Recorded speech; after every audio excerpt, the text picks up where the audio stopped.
কই পাই টাকা, কই পাই খানা, আমি গরিব।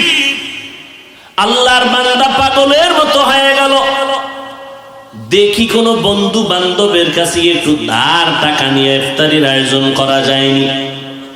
আল্লাহর বান্দা ঘর থেকে বের হইয়া একটু বাড়ির পাশে একটা মুসলমানের ঘরে গেল, টাকাওয়ালা মুসলমান।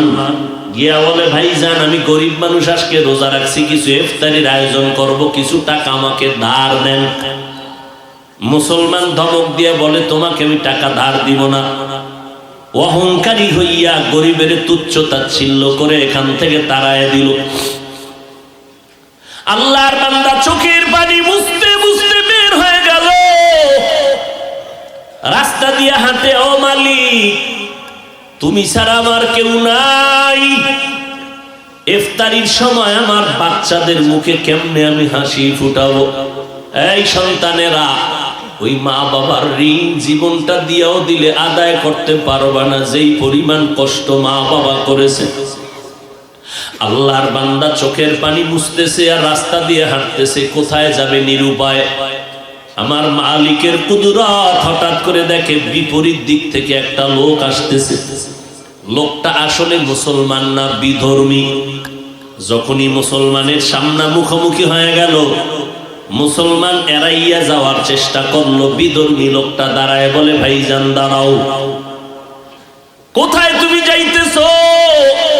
হঠাৎ করে নজর করে দেখে মুসলমানের চোখের কোঠায় পানি টলমল করে। বলে, ভাইজান তুমি কি কষ্ট পাইয়া কই যাও? বলে, তুমি বিধর্মী, তোমাকে বলে কি লাভ হবে বলো? বলে, লাভ হোক না হোক একটু বলো রে বাবা। মুসলমান বলে, ভাই আমার ঘরে সব রোজাদার, ইফতারির কোনো আয়োজন নাই, আমি গরিব। আমার পাশে এক মুসলমানের কাছে গেলাম, সে আমারে ধাক্কা দিয়া তাড়ায় দিল। মুসলমান মুসলমানের কলিজায় আগলায়া ধরবে, বুকের সাথে বুক মিলাবে। কিন্তু কি এক আদর্শ! আমি মুসলমান, আপনিও মুসলমান, আপনার মাথার টুপি একরকম, আমার টুপি আর এক রকম। এই শুধু এতটুকু ব্যবধানের কারণে কিছু মুসলমান আমাদের সালাম দেয় না, আমরা সালাম দিলেও তারা নেয় না। আছে না নাই? কি দুঃখ, কি দুঃখ গো! আমার নবীর আদর্শ কই, আর চট্টগ্রামের আশিকি রাসূল তোমরা কই? মাত্র 13টা বছরে মক্কার ভেতরে দ্বীনের আওয়াজ। নবী জীবনে গালি দেয় না। আমার নবীর সুন্দর ব্যবহারে বেঈমানেরা দলে দলে মুসলমান হয়ে গেছে। ও নবীর আশিকের দল, তুমি কি চাও না তুমি একা জান্নাতে যাবা, নাকি আমাদেরও নিয়ে যাইবা? আমার নবী কানতে কানতে জীবনটা শেষ করলেন, উম্মত যেন জাহান্নামে না যায়। আম্মা জান আয়েশা বলেন, আমি একদিন দেখি আমার রুমের ভিতরে বসে নবীজি গুনগুন গুনগুন করে কান্না করে। আমি আয়েশা ভয় পেয়ে গেলাম, নবী বেয়াদবি হয়েছে নাকি, কেন কাঁদে? মায়ার নবী বলে, না আয়েশা তুমি কেন বেয়াদবি করবা? আয়েশা বলে, নবী আমার বয়স অনেক কম, 6 বছরে আপনার সাথে আমার বিবাহের বন্ধন হয়েছে, 9 বছরে আমি আপনার ঘরে আসলাম। আমার এই বয়সে ভুল হতে পারে, এই জন্য না জানি কোনো কষ্ট পায় না রে আয়েশা। নবী তাহলে আপনি কেন কাঁদেন? মায়ার নবী বলেন, আয়েশা হাসরের ময়দানের ভয়ঙ্কর অবস্থার কথা মনে পড়েছে, জন্য কাঁদি। আমার উম্মতের কি উপায় হবে সেই হাসরের দিন, যেই হাসরের ময়দানে সূর্যের গরমে মাথার মগজগুলো টাস টাস করে ফেটে যাবে। ওই সময় আমার আল্লাহ রাগান্বিত হয়ে বলবেন, লিমানিল মুলকুল ইয়াউম লিল্লাহিল ওয়াহিদিল কাহ্হার। আমার আল্লাহর রাগান্বিত আওয়াজে হাসরের ময়দানটা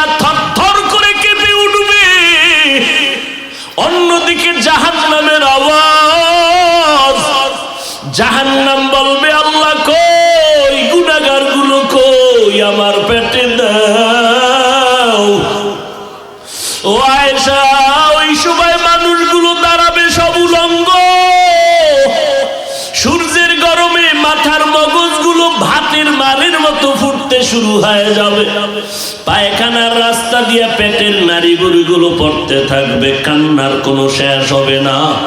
কেমন ভয়ঙ্কর অবস্থা হলে নবীদের কোনো গুনাহ নাই, তারাও নাফসি নাফসি বলে কাঁদবেন। মুসা নবী কাঁদবেন, আল্লাহ আমাকে বাঁচাও, সহ্য করতে পারি না হাসরের ময়দানের গরম। ঈসা নবী কাঁদবেন, আল্লাহ আমাকে বাঁচাও। ইব্রাহিম নবী কান্না করবেন, আমাকে বাঁচাও।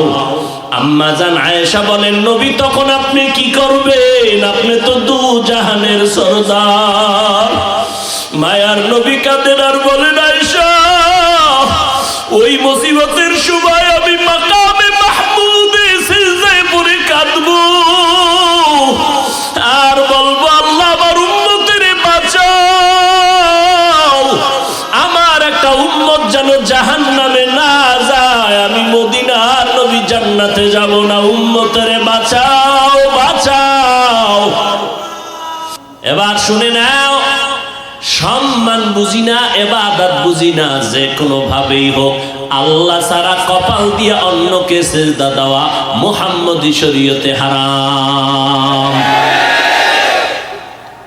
এইবার তোর আকলকে ধলাই কর, একটু বল আশেকে রাসূল, আমার নবী মুহাম্মদের থেকে বড় পীর সাহেব জমিনে কেউ আসেনি? বড় মুহাদ্দিস, বড় মুফাসসির নাই? দ্বিতীয় প্রশ্ন জবাব দাও, জমিনের মধ্যে মাজারের অভাব নাই। মাজার আর মাজার, সিলেটে যাবেন মাজার, চট্টগ্রাম মাজার, বিভিন্ন মাজারে লেখা আছে পাগড়িওয়ালা জুতা চোর থেকে সাবধান। এত মাজার, চোরও বেশি, লেখা আছে পাগড়িওয়ালা জুতা চোর থেকে সাবধান। মাজার বলো চট্টগ্রামের মানুষ, আমার মদিনার নবীর মাজার শরীফ থেকে দামি মাজার কোনটা বলো? বুঝা শুনে বললেন কেন? আজমিরের মাজার, খাজা মাইনুদ্দিনের মাজার, নিজামুদ্দিন আউলিয়ার মাজার, শাহ মাখদুমের মাজার, শাহ আমানতের মাজার, ইব্রাহিম নবীর মাজার। আমরা প্রথম কথা একমত হয়ে গেলাম, আমার নবীর মতো বড় কোনো পীর গোটা দুনিয়াতে, সবাই একমত।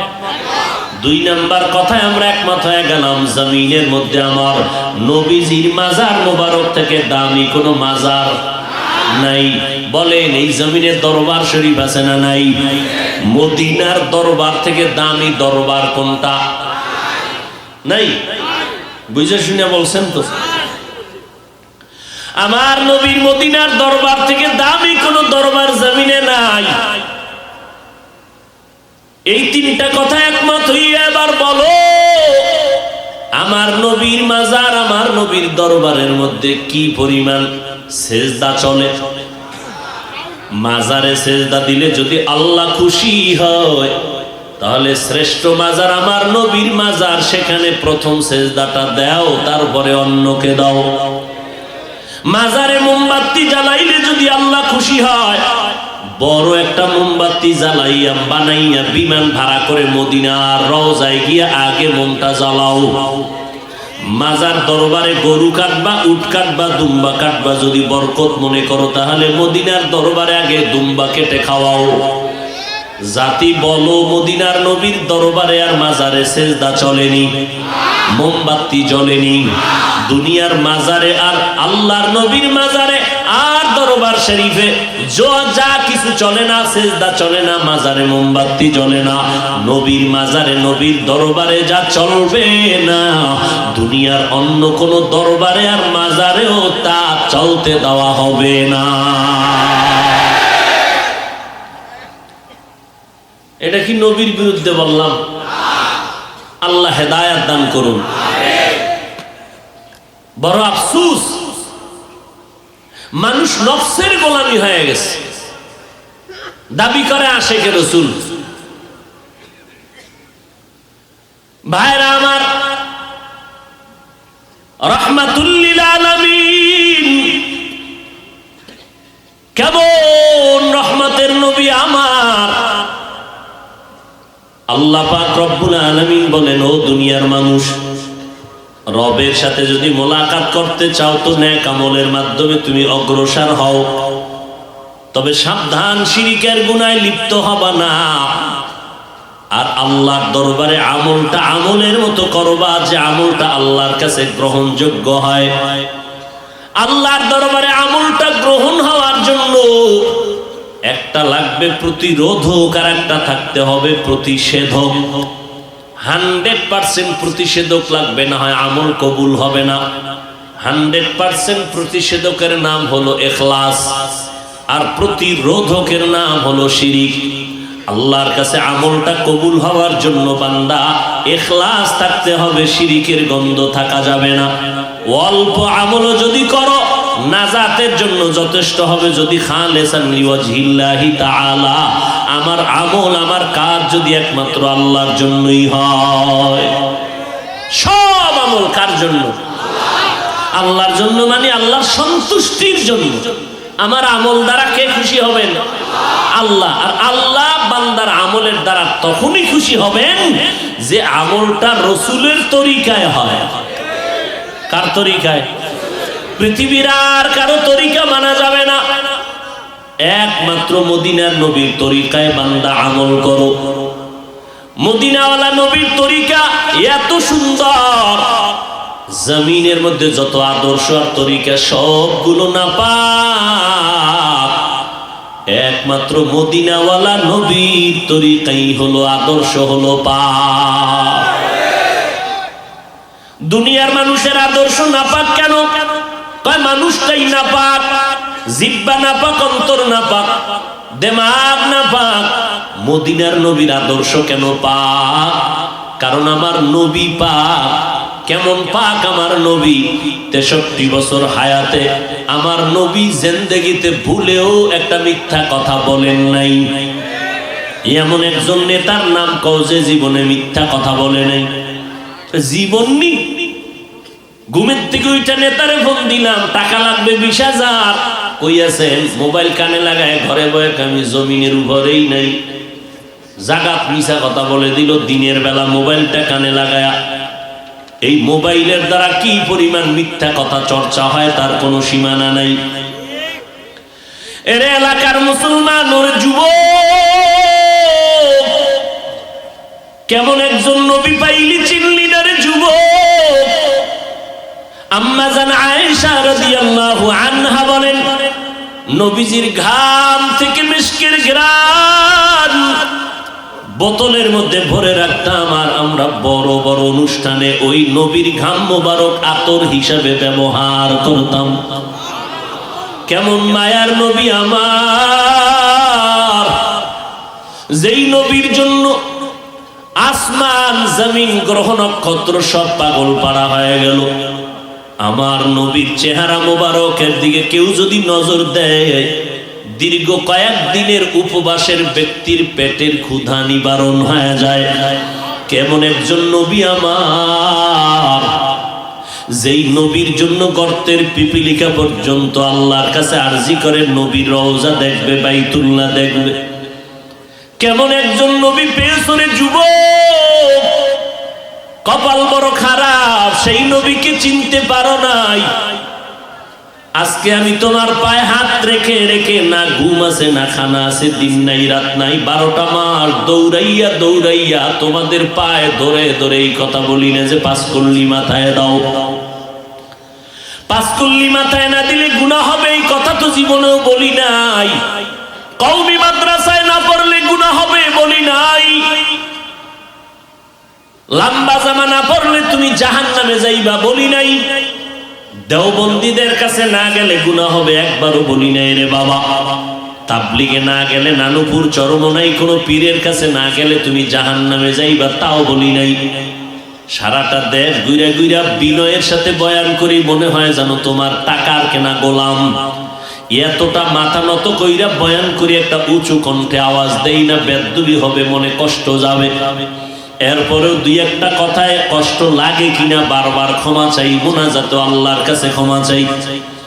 এত বিনয়ী হইয়া গোটা জাতিকে দুইটা শব্দ কলবে ঢুকাইতে চাই, দুইটা স্লোগান কলবে ঢুকানোর জন্য সারা দেশে দৌড়াই। এক নাম্বার স্লোগান, এরে আল্লাহর গোলাম, দুনিয়াতে যতদিন বেঁচে থাকবা গোলামি করবা আমার আল্লাহর, জমিনে যতদিন বেঁচে থাকবা আদর্শ মানবা মদিনাওয়ালা নবী, আর কারো গোলামি চলবে না। মদিনার নবীর আদর্শ ছাড়া আর কোনো আদর্শ মানা যাবে না। দুনিয়ার মানুষ আদর্শ বানাইয়া মানুষের সামনে বিক্রি করে দেয়, আবার কয়েক বছর পরে সংশোধনী লাগবে, আগের আদর্শ ভালো না, নতুন আপডেট করা লাগবে। কিন্তু মদিনার নবীর আদর্শ এত পারফেক্ট এবং পাওয়ারফুল, কিয়ামত পর্যন্ত যদি নবীর আদর্শ মানতে পারো, খোদার কসম বিনা হিসাবে আল্লাহ জান্নাত দিবেন, দুনিয়ায় শান্তি দিবেন। আমার নবী চ্যালেঞ্জ করে গেছেন, তারাকতু ফীকুম আমরাইন লান তাদিল্লু মা তামাসসাকতুম বিহিমা কিতাবাল্লাহি ওয়া সুন্নাত রাসূলি। আল্লাহর কোরআন আর মদিনার আদর্শের সুন্নাত যদি ধরে রাখতে পারো, জীবনে তোমার ঈমান ধ্বংস হবে না, তোমার ইজ্জত নষ্ট হবে না। এই বর্তমান দুনিয়াতে খোদার কসম করে বলি, যার কাছে মদিনার সুন্নাত যেই পরিমাণ আছে, ওই বান্দা বান্দি ওই পরিমাণ সম্মান আর শান্তিতে আছে। তুকু যাও সুন্নতে আহমদ কো যা বা মুহাম্মদ কাবুত নিসবত তোরা মান আহাব্বা সুন্নতি কওলে রাসূল মজদায়ে কানা মাই হাম কুন কবুল। ও ভাইজান, এই জমিনের মধ্যে আমার নবী 23 বছরের যে আদর্শ রেখে গেলেন, যুবকদেরকে বলবো, বাবারা, নবীজির রেখে যাওয়া সুন্নতের আমল কি হিন্দু ভাইরা করবে? খ্রিস্টানেরা করবে? নবীর আদর্শের আমল কি ইহুদিরা করবে? না, কখনোই করবে না। নবীর আদর্শ মতো ওরা দাড়ি রাখবে না, নবীর আদর্শের দাড়িটা হিন্দু বিধর্মীরা রাখবে না, নবীর আদর্শ মতো টুপি তারা পরবে না, নবীর আদর্শ মতো পোশাক তারা পরবে না। নবীর সুন্নাত অনুযায়ী নবীর আদর্শ মতো এই জমিনে মেনে চলবে কারা? মুসলমান। আপনারাও মুসলমান দাবি করেন, অথচ চুলের দিয়ে তাকাইলে মদিনার ঘেরান পাওয়া যায় না, চেহারার দিয়ে তাকাইলে মদিনার আদর্শের ঘেরান পাওয়া যায় না। ও নবীর আশিকের দল, আমার নবীর আদর্শ কি চুল কাটার মধ্যে নাই? তাহলে নবীর আদর্শ জবাই করে বেঈমানের পা চাটা গোলামি কেন করো? অথচ আমার নবী কেমন দামি, শত শত লক্ষ বেঈমানেরা ১৫০০ বছর পর আমার নবীর আদর্শ দেখছে, নবীরে দেখে নাই। নবীর আদর্শ দেখি আজকে কালেমাওয়ালা মুসলমান হয়ে গেছি। ও গো নবীর উম্মতেরা,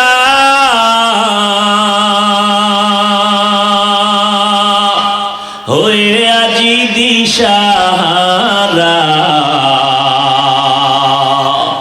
কোরআন হাদিসের চলো যখন যাহা চায় মনে, নবী বিনে কে তারাবে পুসিরাত মিজানে, নবী বিনে কে তারাবে পুসিরাত মিজানে।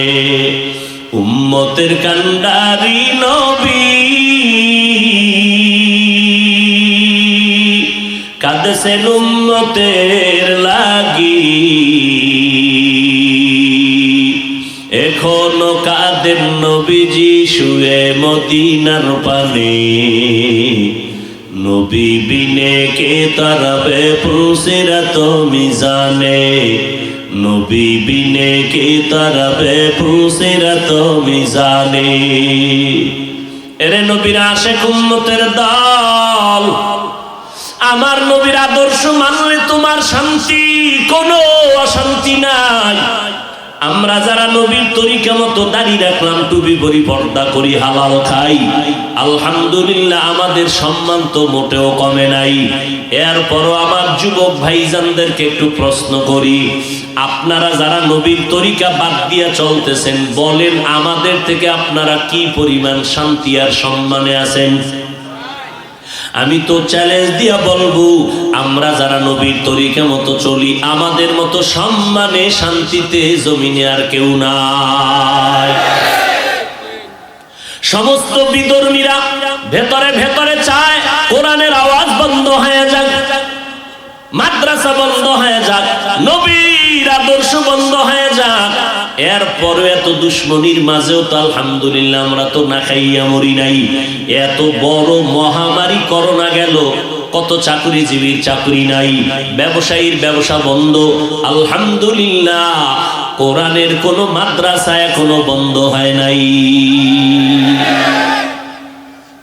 যার কাছে রাসূলের সুন্নাত যেই পরিমাণ আছে, ওই বান্দা ওই পরিমাণ সম্মান আর শান্তিতে আছে। টাকায় শান্তি দেয় না। ওই 10 তলা বিল্ডিং করে কি লাভ হবে, যেই বিল্ডিং এর দরজার সামনে দুদকের চিঠি এসে হাজির। ওই টাকা পয়সার মালিক হয়ে কি লাভ হবে, যেই টাকার পেছনে গরিবের চোখের পানি, গরিবের কলিজা আঘাত মেরে তুমি টাকা নিয়া বলো ওই টাকা দিয়ে কি শান্তি হবে রে বাবা? ও আল্লাহর বান্দা, শান্তি আমার আল্লাহ দিবেন, তবে মুহাম্মদের আদর্শ মানতে হবে, না হয় হবে না। মুহাম্মদের আদর্শ এত সুন্দর, ও আল্লাহর বান্দা, নবীর আদর্শের টুপি দাঁড়িয়ে এত সুন্দর। আজকে যারা নবীর সুন্নাত অনুযায়ী চলে, তাদের মতো সুন্দর আর কাউকে লাগে না রে বাবা। ও যুবক, আমি বলি না তুমি মাদ্রাসায় আসো, স্কুল কলেজ বন্ধ করে দাও, না, একবারও বলি না। বরং তুমি স্কুলে পড়ো, কলেজে পড়ো, ডাক্তারি পড়ো, ইঞ্জিনিয়ারিং পড়ো, আমি দোয়া করি আলহামদুলিল্লাহ এই লাইনটায় থাকো। তবে অনুরোধ একটা, মা বাবার দোয়া নিয়ে চলবা, উলামায়ে আহলে হকের পরামর্শ নিয়ে 5 বেলার নামাজ পড়ো। বলতে পারো যুবক ভাই কেমনে করবে, এত ব্যস্ত। তোমাকে দিয়া বুঝাই, তোমার ক্লাসে ছেলে মেয়েরা স্কুল কলেজে পড়ুয়া, 5 বেলার নামাজ পড়নেওয়ালা। মিথ্যা কথা বলবা না, সত্য বলো, আসেনি? তোমার স্কুল কলেজের ছেলে মেয়েরা যদি লেখাপড়ার পাশাপাশি 5 বেলার নামাজ পড়ে, বলো বাবা তুমি কেন পারবা না? তোমার আমার মতো যুবক রাস্তায় গাড়ি চালায়, ড্রাইভারি করে, আজান হয়ে গেল গাড়ি বন্ধ করে যাত্রী সহ মসজিদে গিয়া নামাজ আদায় করে, অভাব নাই, বলো বাবা তুমি কেন পারবা না? এরে নবীর উম্মতের দল, আমার মায়ার নবীর আদর্শ এখনো তুমি অর্জন করতে পারলা না। হাসরের ময়দানে নবীর দরবারে কেমনে দাঁড়াইবা? ও পর্দার আড়ালের আম্মা জানেরা, আপনারা নবীদের মা, সাহাবায়ে কেরামের মা, আউলিয়ায়ে কেরামের মা, হাফেজে কোরআনের মা, আপনারা আয়েশা রাদিয়াল্লাহু আনহার মতো নারী, ফাতেমা রাদিয়াল্লাহু আনহার মতো নারী, খাদিজা রাদিয়াল্লাহু আনহার মতো নারী, ইসলাম আর মুহাম্মদ এত পরিমাণ নারীর মর্যাদা ইজ্জত দান করেছেন, দুনিয়ার কোন ধর্মে নারীর মর্যাদা দিতে পারে নাই। কিয়ামতের দিন জান্নাতের 8টা দরওয়াজা খোলা, 4 জন নারীকে ডাকবে, আসো। জান্নাতের 4টা দরজা, 8টা দরজা খোলা হবে, 4 জন নারীকে বারবার 8টা দরজা দিয়া ডাকবে, আসো ভেতরে তোমার মেহমান খানা তৈয়ার। ওই 4 জন নারীকে ডাকা হবে, হিসাব লাগবে না, বিনা হিসাবে ঢুকে যাও। এর মধ্যে একজন নারী খাদিজা রাদিয়াল্লাহু আনহা। এরে পর্দার আড়ালের আম্মা জান, কিয়ামতের দিন আমার আল্লাহ যদি বলে দাঁড়াও, এমন একজন ব্যক্তি দাঁড়াও, আমি আল্লাহ দেখব যেই ব্যক্তিটা আমার মুহাম্মদের হাতে প্রথম কালেমার দাওয়াত কবুল করেছে। কে করেছো? দাঁড়াও, হাসরের ময়দানে আমি আল্লাহ কোটি মানুষের সামনে পরিচয় করাবো। দুনিয়ার কোনো পুরুষ দাঁড়াতে পারবে না, একজন নারী দাঁড়ায় বলবে আমি দাওয়াত কবুল করেছি মুহাম্মদের হাতে প্রথম, আমি সেই খাদিজা পয়গম্বরের বিবি। আল্লাহ যদি বলে নবীর হাতে কালেমাওয়ালা কোন মুসলমান আমার নবীর আদর্শের জিন জমিনে বাস্তবায়ন করতে গিয়ে বেঈমানের মোকাবেলায় শাহাদাত বরণ করেছ, রক্ত দিয়ে দিন জিন্দা করছো, শহীদের দরজায় কোন ব্যক্তি প্রথম জীবনটা বিলায় দিছ আমার মুহাম্মাদের দিন কায়েমের জন্য? দুনিয়ার কোন পুরুষ দাঁড়াতে পারবে না, একজন নারী দাঁড়ায় যাবেন। সুমাইয়া রাদিয়াল্লাহু আনহা বলবে আল্লাহ মুহাম্মাদের দিনকে জিন্দা রাখার জন্য আমি প্রথম আমার জীবনটা বেঈমানের মোকাবেলায় যুদ্ধের ময়দানে বিলায় দিয়েছি। এরে পর্দার আড়ালের আম্মা জান, মনটা কি চায় না একজন আদর্শ সন্তানের মা হয়ে কবরে যাবেন? আপনার সন্তানকে ডাক্তার বানান আলহামদুলিল্লাহ, আপনার সন্তান ইঞ্জিনিয়ার হবে আলহামদুলিল্লাহ, আপনার সন্তান একজন প্রফেসর হবে আলহামদুলিল্লাহ। ও আম্মা জানেরা, আপনার সন্তানটাকে আপনি ডাক্তার ইঞ্জিনিয়ার বানাইয়েন, তবে অনুরোধ বেয়াদব বানাইবেন না। আপনার সন্তানের ব্যবহারে যেন আলেম ওলামারা কষ্ট না পায়, আপনার সন্তানের আচরণে যেন এলাকার কোনো মুরব্বীরা কষ্ট না পায়, আপনার সন্তানের ব্যবহারে যেন অন্য সন্তান কষ্ট না পায়। আম্মা জান ইমাম গজালি রাহমাতুল্লাহি আলাইহি বলেন প্রত্যেকটা সন্তানের জন্য শিক্ষিকা, কারণ একটা সন্তান মা বাবার তুলনায় মায়ের কাছে সময় দেয় বেশি, সন্তান মাকে ফলো করে চলে বেশি। এই জন্য বাবার তুলনায় মাকে আদর্শবান হতে হবে বেশি। এরে আম্মা জান, অমুক ডিসি সাহেবের ব্যবহার ভালো, ওসি সাহেবের ব্যবহার ভালো, অমুক ওসি সাহেব এসপি সাহেবের ব্যবহার ভালো, চেয়ারম্যান সাহেবের ব্যবহার ভালো। খোদার কসম যত ভালো ভালো বলতেছেন সব ভালোর পেছনে মায়ের অবদান আর কারণ। মদিনাতুল মুনাওয়ারা থেকে কালেমার দাওয়াত নিয়ে ভারতের জমিন হিন্দুস্তানে আসলেন খাজা মঈনুদ্দিন আজমিরি রহমতুল্লাহি আলাইহি। কালেমার দাওয়াত দিতে দিতে লক্ষ লক্ষ বিধর্মী তার হাতে মুসলমান হতে লাগলো। খাজা মঈনুদ্দিন চিশতি আজমিরি রহমতুল্লাহি আলাইহি মায়ের কাছে গিয়ে আনন্দিত, মা ডেকে বলে ও মঈনুদ্দিন এত আনন্দিত কেন? বলে আম্মা জান আজকে এই ভারতবর্ষে কালেমার দাওয়াত দেওয়ার কারণে বহু লক্ষ লক্ষ বিধর্মী আমার হাতে কালেমা পড়েছে। আম্মা জান বলে খাজা মঈনুদ্দিন এই বাহাদুরি তোমার না, আমি মায়ের অবদান। মঈনুদ্দিন বলে আম্মা জান কি আপনার অবদান?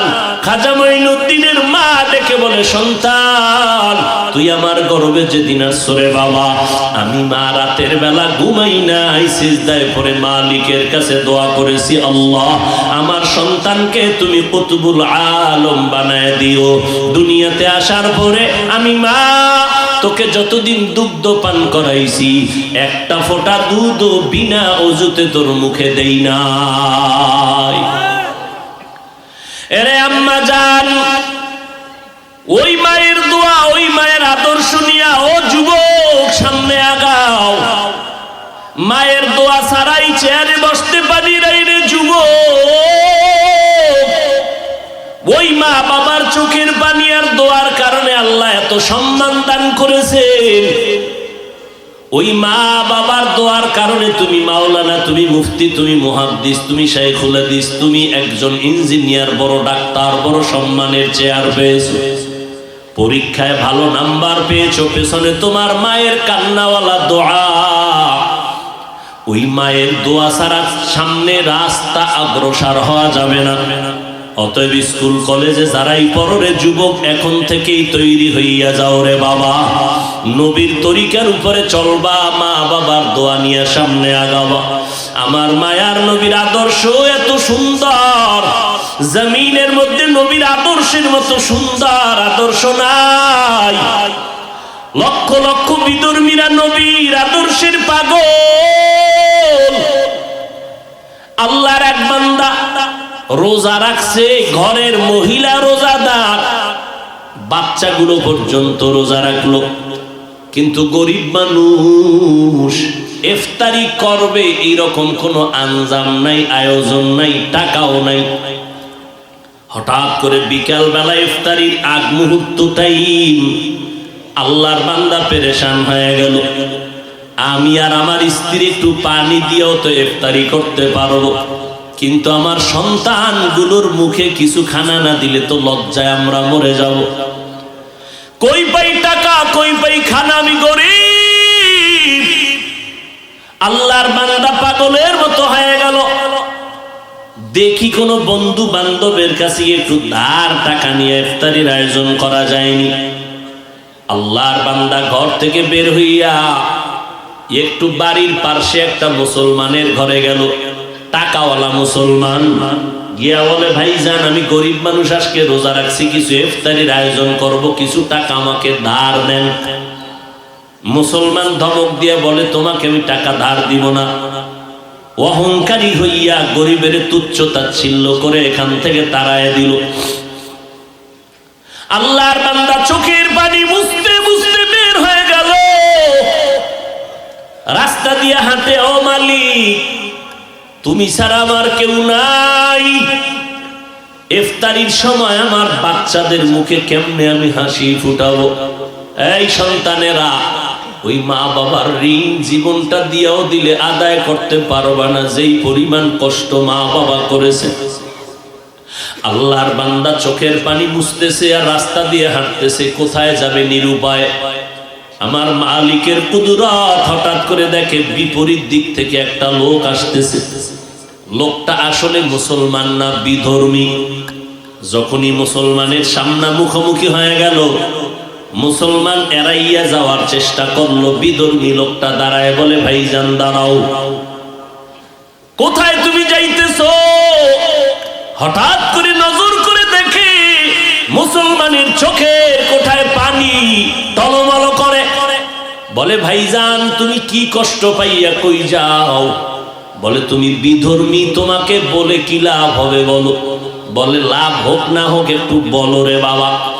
মুসলমান বলে, ভাই আমার ঘরে সব রোজাদার, ইফতারির কোনো আয়োজন নাই, আমি গরিব। আমার পাশে এক মুসলমানের কাছে গেলাম, সে আমারে ধাক্কা দিয়া তাড়ায় দিল। মুসলমান মুসলমানের কলিজায় আগলায়া ধরবে, বুকের সাথে বুক মিলাবে, কিন্তু কি এক আদর্শ। আমি মুসলমান, আপনিও মুসলমান, আপনার মাথার টুপি একরকম, আমার টুপি আর এক রকম। এই শুধু এতটুকু ব্যবধানের কারণে কিছু মুসলমান আমাদের সালাম দেয় না, আমরা সালাম দিলেও তারা নেয় না। আছে না নাই?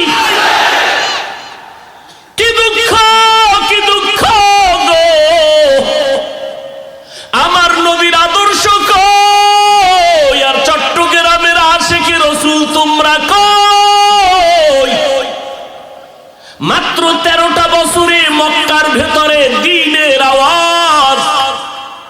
নবী জীবনে গালি দেয় না। আমার নবীর সুন্দর ব্যবহারে বেঈমানেরা দলে দলে মুসলমান হয়ে গেছে। ও নবীর আশিকের দল, তুমি কি চাও না তুমি একা জান্নাতে যাবা, নাকি আমাদেরও নিয়ে যাইবা? আমার নবী কানতে কানতে জীবনটা শেষ করলেন, উম্মত যেন জাহান্নামে না যায়। আম্মা জান আয়েশা বলেন, আমি একদিন দেখি আমার রুমের ভিতরে বসে নবীজি গুনগুন গুনগুন করে কান্না করে।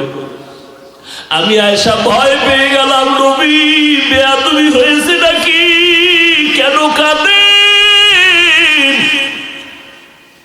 মায়ার নবী বলে, না আয়েশা তুমি কেন বেয়াদবি করবা? আয়েশা বলে, নবী আমার বয়স অনেক কম, 6 বছরে আপনার সাথে আমার বিবাহের বন্ধন হয়েছে, 9 বছরে আমি আপনার ঘরে আসলাম। আমার এই বয়সে ভুল হতে পারে, এই জন্য না জানি কোনো কষ্ট পায় না রে আয়েশা। নবী তাহলে আপনি কেন কাঁদেন?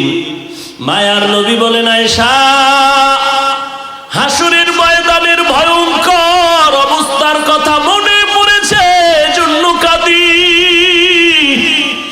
আমার উম্মতের কি উপায় হবে সেই হাসরের দিন, যেই হাসরের ময়দানে সূর্যের গরমে মাথার মগজগুলো টাস টাস করে ফেটে যাবে। ওই সময় আমার আল্লাহ রাগান্বিত হয়ে বলবেন, লিমানিল মুলকুল ইয়াউম লিল্লাহিল ওয়াহিদিল কাহ্হার। আমার আল্লাহর রাগান্বিত আওয়াজে হাসরের ময়দানটা থরথর করে কেঁপে উঠবে। অন্যদিকে জাহান্নামের আওয়াজ, জাহান্নাম বলবে, আল্লাহ কই, গুনাহগার গুলো কই, আমার পেটে দাও। ও আয়েশা, ওই সময় মানুষগুলো দাঁড়াবে সব উলঙ্গ, সূর্যের গরমে মাথার মগজগুলো ভাতের মারের মতো ফুটতে শুরু হয়ে যাবে। পায়খানার রাস্তা দিয়ে পেটের নাড়িভুড়িগুলো পড়তে থাকবে, কান্নার কোনো শেষ হবে না। কেমন ভয়ঙ্কর অবস্থা হলে নবীদের কোনো গুনাহ নাই, তারাও নাফসি নাফসি বলে কাঁদবেন। মুসা নবী কাঁদবেন, আল্লাহ আমাকে বাঁচাও, সহ্য করতে পারি না হাসরের ময়দানের গরম। ঈসা নবী কাঁদবেন, আল্লাহ আমাকে বাঁচাও। ইব্রাহিম নবী কান্না করবেন, আমাকে বাঁচাও। আম্মা জান আয়েশা বলেন, নবী তখন আপনি কি করবেন? আপনি তো দু জাহানের সরদার। মায়ার নবী কাঁদেন আর বলেন, আয়েশা ওই মুসিবতের সময় আমি মাকামে মাহমুদে সিজদায় পড়ে কাঁদবো আর বলবো, আল্লাহ আমার উম্মতের বাঁচাও, আমার একটা উম্মত যেন জাহান্নামে না যায়, আমি মদিনার নবী জান্নাতে যাব না, উম্মতের বাঁচাও বাঁচাও। আমি নবী উম্মতের জন্য কান্না করব। ও চট্টগ্রামের আশিকি রাসূলের দল, তোমার আদর্শ, মদিনার নবীর মুহাব্বতের আদর্শ কই? একটা মানুষের গালি দেওয়ার গুণটা পাইলা রে বাবা, সালাম দেওয়ার গুণটা কি অর্জন করতে পারলা না? একটা বান্দাকে লাথি মারিয়া তাড়াইয়া দেওয়ার গুণটা অর্জন করেছো, বুকে লাগাবার গুণটা কি অর্জন করতে পারলা না? যেই লোকটা বুঝে না তারে হাতে পায়ে ধইরা বুঝাবা, এটাই তো নবীর আদর্শ। যেই লোকটা দাড়ি রাখে না তাকে তুমি দাড়িওয়ালা বানানোর জন্য তুমি পকেটের টাকা ব্যয় করিয়া মায়ার আদর দিয়া বুঝাইবা, এটাই তো নবীর আদর্শ। বলো বাবা, তুমি কোন নবীর দরবারে গিয়া গালাগালি শিখছো? বলো রে বাবা। আজকে তুমি ভাগ করতেছো, আমি এক দল করি, তুমি আর এক দল করো, অথচ চিন্তা করে দেখছো নি রে বাবা? যুবকের একটু ভালো করিয়া শুনিয়া রাখ রে বাবা, যদি ভুল বলি বল, আমি তোর কাছে কানে ধইরা তওবা করে ক্ষমা চাইব। হিন্দুদের ধর্ম আলাদা, আদর্শ আলাদা, ইহুদির ধর্ম আলাদা, আদর্শ আলাদা, খ্রিস্টানের ধর্ম আলাদা, আদর্শ আলাদা, বৌদ্ধদের ধর্ম আলাদা, আদর্শ আলাদা। এইবার একটু জবাব দাও, মুসলমানের ধর্ম কি এক না আলাদা? তুমি তাবলীগ, তুমি চরমনাই কেউ, দেওবন্দি কেউ, এই দুনিয়ার মধ্যে যে যেই লাইনে চলো, ও বাবা তুমি দাঁড়াইয়া নবীরে সালাম দাও, কেউ বসে সালাম দাও, যে যেই লাইনে আসো। বলো বাবা তুমি মুসলমান কিনা? যদি বলো হা, তাহলে তুমি আলাদা কেন পাঠ করতেছো? তোমার আল্লাহ আমার আল্লাহ এক, তোমার নবী আমার নবী এক, তোমার কোরআন আমার কোরআন এক, তোমার ধর্ম আমার ধর্ম এক, তুমি আমি দুনিয়াতে আসছিও এক, তোমার কাবা আমার কাবা এক, দুনিয়ার থেকে যেদিন বিদায় হয়ে যাব সিস্টেমও হবে এক, তোমার আমার তিনটা কাফন হবে, কালার হবে এক, কে সুন্নি, কে ওয়াহাবি, কে চরমনাই, কে তাবলীগ, কে আওয়ামী লীগ, কে বিএনপি, কে ধনী, কে গরিব, কাফনের ভিতরে ঢুকলে আর খবর হবে না, লেখাও থাকবে না কে কোন দলের লোক। 3টা সাদা কাফন, জানাজার সিস্টেম হবে এক, কবরের সাইজ হবে এক। ওই কবরে রাখার পরে সবাইকে প্রশ্ন করবে 3টা, তাও এক। তুমি হিন্দু না মুসলমান, নাকি তুমি তাবলিগলা না চরমনাই, না তুমি পাঁচকল্লি না গোলটুপি না সবুজ না সাদা, কোনো ভেদাভেদ নাই। কবরের ফেরেশতা 3টা প্রশ্ন সবার বেলায় করবে। রবের পরিচয় দাও, ধর্মের পরিচয় দাও, রাহমাতুল লিল আলামিনের পরিচয় দাও। এই 3টা প্রশ্নের জবাব যারা দিতে পারবে, তোমার আমার মায়ার নবী বলেন তার কবর হবে রওজাতুম মির রিয়াজিল জান্নাহ। আর এই 3টা প্রশ্নের জবাব যদি দিতে না পারো, তার কবর হবে হুফরাতুম মিন হুফারিন নার। ও আল্লাহর বান্দা, আমার নবীর আদর্শ কেন এখনো অন্তরে ঢুকাইতে পারো নাই? আমার নবীরে গালি দিত, নবী তার কাছে বেশি যাইতেন, নবী তার জন্য বেশি বেশি দোয়া করতেন। আজকে তুমি আমারে গালি দিলে 13 বার, বলো আল্লাহর কাছে হেদায়েতের দোয়া করছো কয়বার? গালি দিয়েছো শত শতবার, বলো তাহাজ্জুদ পড়িয়া মাওলার কাছে হেদায়েতের দোয়া করেছো কয়বার? কই নবীরা আসে? তোমার মতো বান্দা নামাজ বাদ দিয়া, দাড়ি বাদ দিয়া, পর্দা বাদ দিয়া যদি মাওলার নবীর সুপারিশ পাও, তাহলে দাড়ি কামানেওয়ালাদের আর অপরাধটা কি হবে? এরে নবীর উম্মতের দল, আল্লাহর বান্দা কাঁদতেছেন, কিন্তু বিধর্মীর অন্তরে মায়া জন্ম হয়ে গেছে। মনে আসেনি? বিধর্মীর অন্তরে মায়া দেখে বলে তোমার জাতি ভাই মুসলমান তোমাকে তাড়াইয়া দিছে, বলে হ্যাঁ।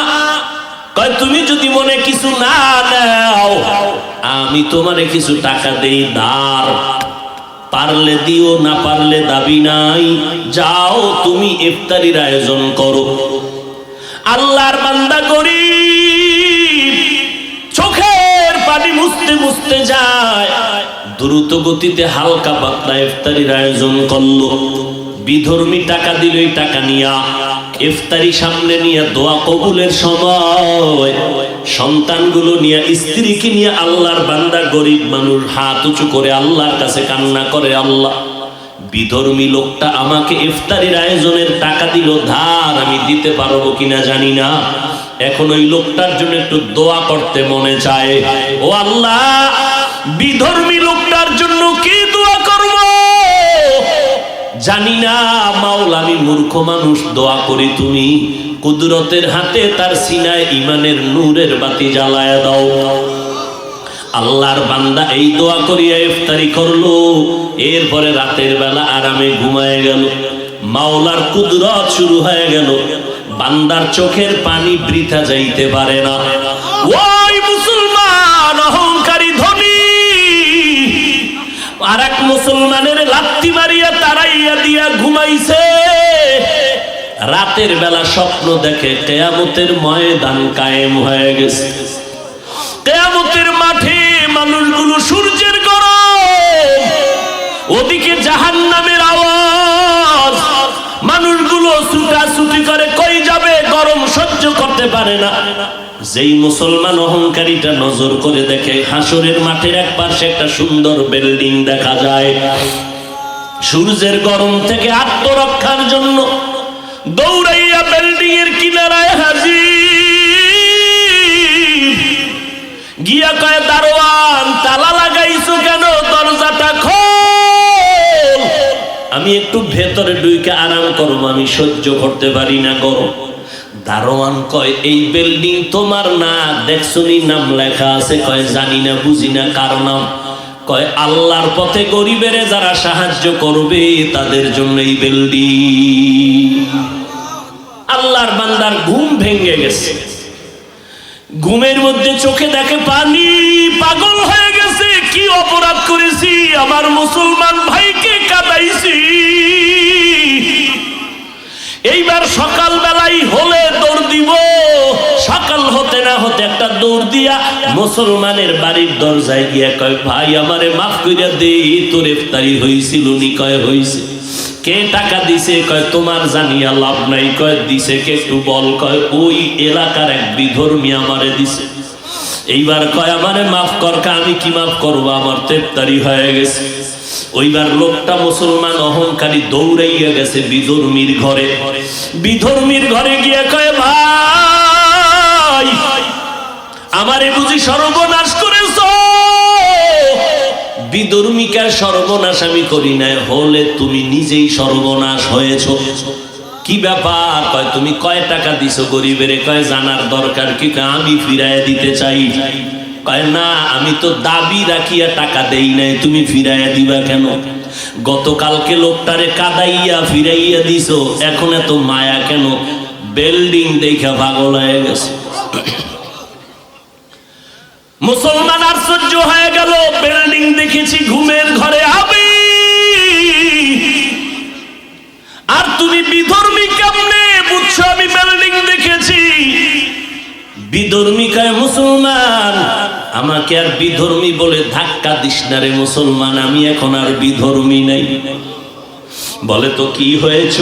বলে আমি যখন গরিবের টাকা দিছি আমার কলিজাটা ঠান্ডা হয়ে গেছে, কারণ এমন একটা মুহূর্তে আমি সহযোগিতা করেছি যেই মুহূর্ত ইফতারির টাইম।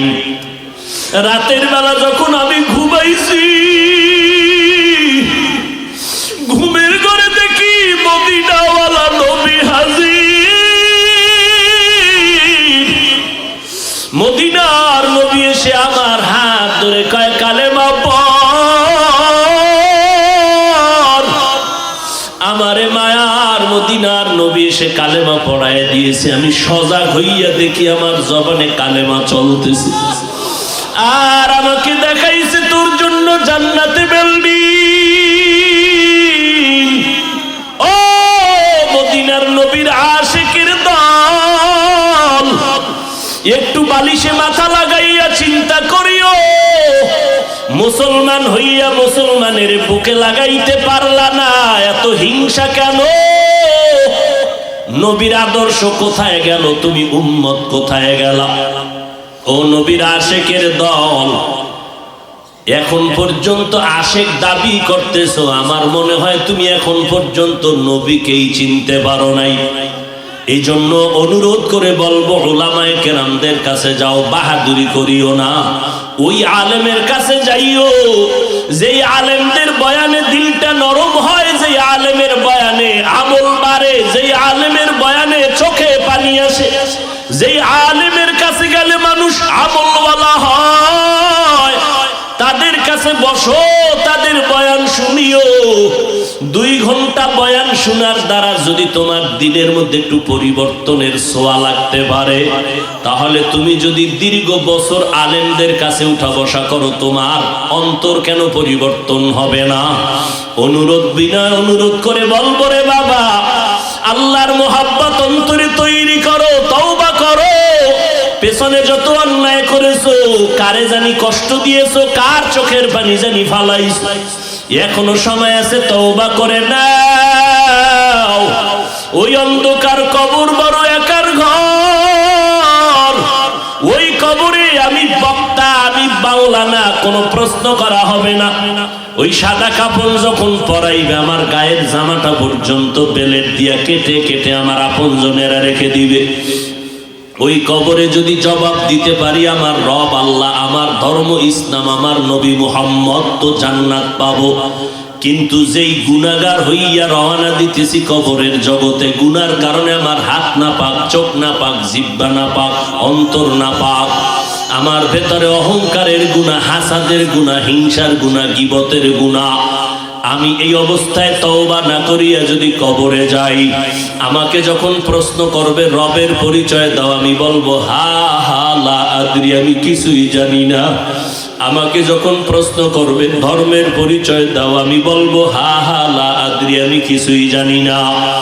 আমাকে যখন নবীর দেখায় বলবে চিনো, আমি তো নবীর সুন্নাত অনুযায়ী চলতে পারি নাই, আমার চুলের মধ্যে নবীর আদর্শ নাই, দাড়ির মধ্যে আদর্শ নাই, পোশাকের মধ্যে মদিনার আদর্শ নাই, নখ কাটার মধ্যে নবীর আদর্শ নাই, জুতা পরার মধ্যে নবীর আদর্শ নাই, খানার মধ্যে নবীর আদর্শ নাই, ব্যবসায় নবীর আদর্শ নাই, সুদ খাইয়া ঘুষ খাইয়া বেপরদায় চলে গালাগালি করে গীবত করে জীবনটা নষ্ট করে ফেলতেছি।